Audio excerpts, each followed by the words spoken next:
Hey guys, knowledge hunger में आपका स्वागत है। मैं हूं आदित्य कुमार। शुरू करते हैं आज का लेक्चर।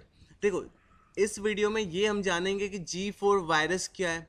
ठीक है, इसका ओरिजिन कहाँ से हुआ है, इसके इम्पैक्ट क्या होने वाले ग्लोबली, ये पैंडेमिक अलार्म क्यों है पूरे वर्ल्ड के लिए, और ये रिवील कैसे हुआ G4 virus. Again, China responsible कैसे है, जानेंगे बहुत सारी चीज़ें इस वीडियो के थ्रू। शुरू करते हैं। देखो, ओरिजिन का है। सबसे पहले यूएस का एक होता है साइंस जर्नल। ठीक है, ये यहाँ की काफ़ी प्रतिष्ठित जर्नल है, जिसने नेशनल अकेडमी ऑफ साइंसेस, ठीक है, उसमें ये बताया कि जो चाइना के साइंटिस्ट लोगों ने, ठीक है, उन्होंने उसके उसके बिहाफ पे ये न्यूज़ दिया है कि वहाँ पे एक इन्फ्लुएंजा वायरस शुरू हो चुका है। ठीक है, जिसकी वजह से बहुत सारे लोग बीमार हो रहे हैं, और ये जो स्ट्रेन मिला है इन्फ्लुएंजा वायरस का, इसके पास पोटेंशियल है कि ये एक नया पैंडमिक शुरू कर सकता है। और ये जो स्ट्रेन मिला है इन्फ्लुएंजा वायरस का, ये मिला है चाइनीज पिग्स से, यानी चाइनीज सुअर से। ठीक है, तो चाइना में जो रिसर्चर्स ने ये रिसर्च किया था, क्योंकि ये चीज़ें वहाँ पे हो रही है। ठीक है, G4 वायरस अगेन वहाँ पे आ चुका है और बहुत सारे लोगों को इन्फेक्ट भी कर चुका है। ये रिपोर्ट पेश किया गया है यूएस में। ये जो वायरस G4 वायरस बोला जा रहा है, इसका कंप्लीट नेम है G4EA-H1N1 वायरस। बात करें H1N1 वायरस की, तो ये इन्फ्लुएंजा या स्वाइन फ्लू वायरस था जो 2009 में 2009 पैंडेमिक के लिए रेस्पॉन्सिबल था। उस उस ये जो न्यू स्ट्रेन मिला है G4 वायरस का, ठीक है, जो कि H1N1 वायरस का ही एक डिसेंडेंट है, एक उसी के टाइप का है। ठीक है, तो बात करें WHO की, तो WHO ने डिक्लेयर किया था type A H1N1 influenza virus जो पैंडेमिक के लिए रेस्पॉन्सिबल था 2009 में, जिसमें अराउंड 30,000 केसेस ग्लोबली देखने को मिला था। ये अगेन ये एक ऑफिशियल डेटा है, लेकिन ऐसा मानना है कि ये केसेस जो थे H1N1 वायरस के, ये लाखों में थे। इससे पहले बात करें तो इन्फ्लुएंजा वायरस कितना डेंजरस है, इसका एग्जाम्पल आपको देखने को मिलेगा 1918 के पैंडेमिक से, जिसमें 500 मिलियन यानी 500 मिलियन लोग, जो कि उस समय की पॉपुलेशन के 1/3 था वर्ल्ड पॉपुलेशन का। ठीक है, इतने सारे लोग इन्फेक्टेड थे इस वायरस से, इस इन्फ्लुएंजा वायरस से। और इसमें एस्टीमेट किया गया कि अराउंड 50 मिलियन, कम से कम 50 मिलियन की वर्ल्ड वाइड डेथ हुई थी। राइट, सो आप बोल सकते हो इन्फ्लुएंजा वायरस कितना खतरनाक है एक ह्यूमन के लिए, एक लिविंग क्रिएचर के लिए। वाई G4 वायरस में ब्रिंग अनदर पैंडेमिक। देखो, ऐसा क्यों बोला जा रहा है कि G4 वायरस है ये एक नया पैंडेमिक ला सकता है, क्योंकि देखो, जैसे एक हम एग्जाम्पल के थ्रू समझते हैं कोरोना वायरस, इसका SARS-CoV-2 वायरस नाम है। ठीक है, तो इसके पास क्या होता है, इसके पास एक कनेक्टर होता है, जैसे लाइक ये वायरस हो गया कोरोना का, और यहाँ पे क्या होता है, ये कनेक्टर होता है, और हमारी जो बॉडी होती है इस तरह से। तो हमारी बॉडी का जो रिसेप्टर होता है, जो एक्सेप्ट करने के लिए बना होता है कुछ पर्टिकुलर फॉरेन पार्टिकल्स जो यूजफुल है। ठीक है, तो ये जो रिसेप्टर होता है ACE2, इस रिसेप्टर का यूज़ करते हैं ये वायरस, और ये फाइनली अटैच हो जाते हैं इसके साथ, जो हमारी बॉडी या सेल्स के रिसेप्टर होते हैं। कौन से सेल्स, तो एपिथेलियल सेल्स। एपिथेलियल सेल्स क्या होता है, ये वैसा सेल होता है जो हमारे बॉडी के आउटर अपीयरेंस में होता है, लाइक स्किन में जो भी सेल्स होंगे वो कहलाएगा एपिथेलियल सेल्स। राइट, तो उससे ये जैसे ही कॉपी करते ये वाले वायरस जो कि डेडली कोरोना वायरस है, फिर ये जैसे ही अटैच करते हैं, तो ये इस अटैचमेंट के थ्रू, इस रिसेप्टर के थ्रू हमारे सेल्स में, हमारे बॉडी में इन कर जाते हैं, और फाइनली वहाँ पे अपनी कॉपीज़ करना शुरू करते हैं, जो अगेन ज़्यादा हार्मफुल होता है एक ह्यूमन बॉडी के लिए।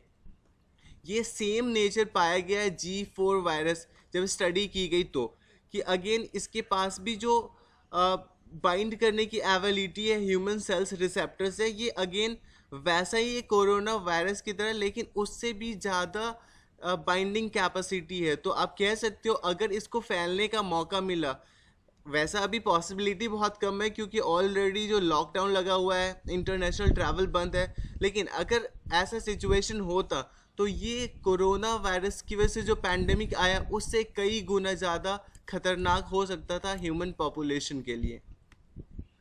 अब देख सकते हो ये वाला, ठीक है, ये ह्यूमन सेल है, ठीक है, और इसके जो रिसेप्टर है ACE, और यहाँ पे भी आप देख सकते हो जो सेल मेम्ब्रेन के आउटर पार्ट में रिसेप्टर है, इससे ये कोरोना वायरस अपने बाइंडिंग कैपेसिटी का यूज़ करते हुए, ठीक है, जो इसके बाहर के प्रोटीन लेयर्स है वो ACE2 से क्या कर रहा है, बाइंडिंग करने के लिए अट्रैक्टेड है, यहाँ पे बाइंडिंग कर सकता है और कर रहा है, राइट। इन्फ्लुएंजा वायरस जो ह्यूमन में होता है वो एनिमल से डिफरेंट कैसे है? देखो, नॉर्मली जो इन्फ्लुएंजा वायरस ह्यूमन को अफेक्ट करता है वो नॉर्मल कोल्ड और फीवर और इस तरह से चीज़ें होती है, ठीक है, और कफ।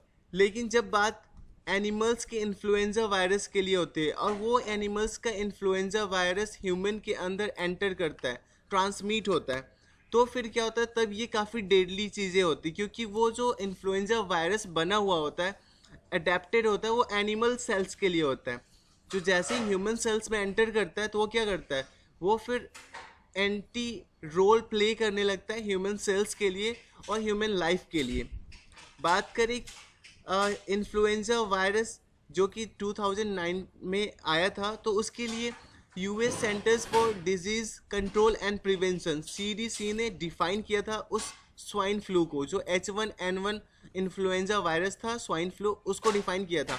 वो क्या है, एक रेस्पिरेटरी डिजीज़ है, यानी रेस्पिरेटरी बोलते हैं जो सांस से रिलेटेड होता है, जिसमें हमारे लंग्स का एक मेजर रोल होता है, ठीक है। तो ये respiratory disease of pigs caused, जो ये पिग्स की वजह से होता है, टाइप A इन्फ्लुएंजा वायरस जो पिग्स में पाया जाता है, टाइप A इन्फ्लुएंजा वायरस उसकी वजह से होता है, regularly cause outbreaks of influenza in pigs, right. जो ये इन्फ्लुएंजा वायरस है, ठीक है, इनको नॉर्मली स्वाइन इन्फ्लुएंजा वायरस बोलते हैं। स्वाइन क्यों? क्योंकि ये स्वाइन से, पिग्स से शुरू हुआ है, वहाँ से फैलना स्टार्ट हुआ है, या फिर स्वाइन फ्लू वायरस भी बोलते हैं, और इसी का नाम H1N1 वायरस भी था, राइट। तो जो हमारा G4 वायरस है वो H1N1 वायरस के सब कैटेगरी से बिलोंग करता है। सिम्टम्स क्या? देखो, इस वायरस के कोई भी इन्फ्लुएंजा वायरस, चाहे वो H1N1 हो या G4 वायरस हो, इनके जो सिम्टम्स है वो लगभग सेम होते हैं। जैसे लंग्स में अटैक करते हैं, ये नोज और थ्रोट में प्रॉब्लम होता है। इससे क्या होता है, इससे fever, cough, sore throat, body aches, headaches, chills और फैटिग, ये चीज़ें देखने को मिल सकता है। जो सबसे ज़्यादा हाई रिस्क होता है वो या तो चिल्ड्रन पे होता है, जो ओल्डर एडल्ट्स हैं उन पे, या प्रेग्नेंट वेमेन है उन पे होता है, या फिर जिनके अंदर क्रॉनिकल डिजीज़ है, या फिर जिनका इम्यून सिस्टम वीक है। देखो, ओवरऑल जो एक फैक्टर आता है ये है वीक इम्यून सिस्टम का, क्योंकि कोई चाइल्ड है तो ऑब्वियसली उसके इम्यून सिस्टम बीमारियों से लड़ने की जो प्रतिरोधक क्षमता है वो कमज़ोर होगी। इसी तरह कोई ओल्डर है उसकी भी सेम, प्रेग्नेंट वुमेन है, या फिर क्रॉनिक डिजीज़ है, ठीक है, तो उसके पास भी वीक इम्यून सिस्टम होता है, या इम्यून सिस्टम वीक हो जाता है। तो ये एक हाई टाइम होता है इस तरह के इन्फ्लुएंजा वायरस को अटैक करने के लिए और अपना निगेटिव परफॉर्मेंस देने के लिए। बात करें क्रॉनिक डिजीज़ की, तो US national centre for health statistics ने डिफ़ाइन किया इसे कि अगर कोई भी डिजीज़ 3 महीने या उससे ज़्यादा के लिए होता है, किसी को 3 महीने या ज़्यादा तक रहता है उसको, तो वो आ जाएगा क्रॉनिक डिजीज़ के अंतर्गत। यानी क्रॉनिक डिजीज़ एक ऐसा डिजीज़ होगा जो किसी को 3 या उससे ज़्यादा महीने के लिए वो सफ़र करता है, ठीक है। अगेन, चाइना हाइड क्यों कर रहा है एक्चुअल डेटा? देखो, ये जो अभी ये रिसर्चर्स ने जो पता किया उसमें चाइना के 10 प्रोविंसेस हैं, ठीक है, चाइना में स्टेट्स नहीं है, वहाँ प्रोविंसेस है। तो ये जो सैंपल्स लिया गया है ये 10 चाइनीज़ प्रोविंसेस में लिया गया, और इसमें से 30,000 पिग्स के नज़ल स्वैप्स का ये सैंपल लिया गया था, जिसमें से जो ये वायरस थे 179 स्वाइन फ्लू वायरस, इनको आइसोलेट किया गया। और इसके 179 स्वाइन फ्लू जो आइसोलेट किया गया था, अलग किया गया था, इसके 10.4%, ठीक है, ये पीक के स्लॉटर हाउस वर्कर्स जो पीक के स्लॉटर हाउस में काम करते हैं, जो इसे काट के बेचते हैं, ठीक है, उनमें 10.4% लोगों को टेस्ट पॉजिटिव पाया गया, यानी ये टोटली इन्फेक्टेड हो चुके थे G4 वायरस से।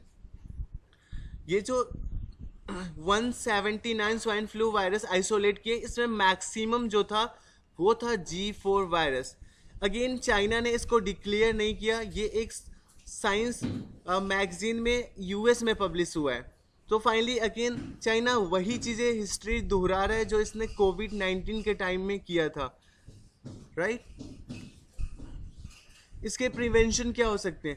पहला प्रिवेंशन तो ये हो सकता है कि इस तरह की चीज़ें को खाया ही ना जाए, तो टू बी वेजिटेरियन, राइट।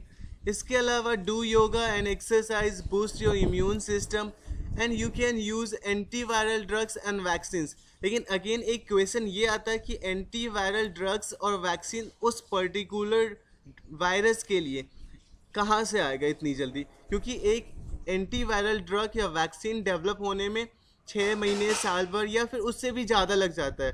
तो अगेन ये एक प्रॉब्लम है, जब स्प्रेड हो गया, ये फैल गया, लोगों को इन्फेक्ट कर लिया, तो उसको कंट्रोल कर पाना काफ़ी मुश्किल हो जाता है वायरस के केसेस में, और स्पेशली डेडली वायरस के केसेस में। नेक्स्ट है प्रिवेंशन या ट्रीटमेंट, जो स्टेप है वो हाइजीन बना के रखे और क्लीनलीनेस में यानी साफ सुथरा स्वच्छता बनाए रखें। सो इसी नोट के साथ ये लेक्चर ख़त्म करते हैं। Thanks for watching and have a nice day.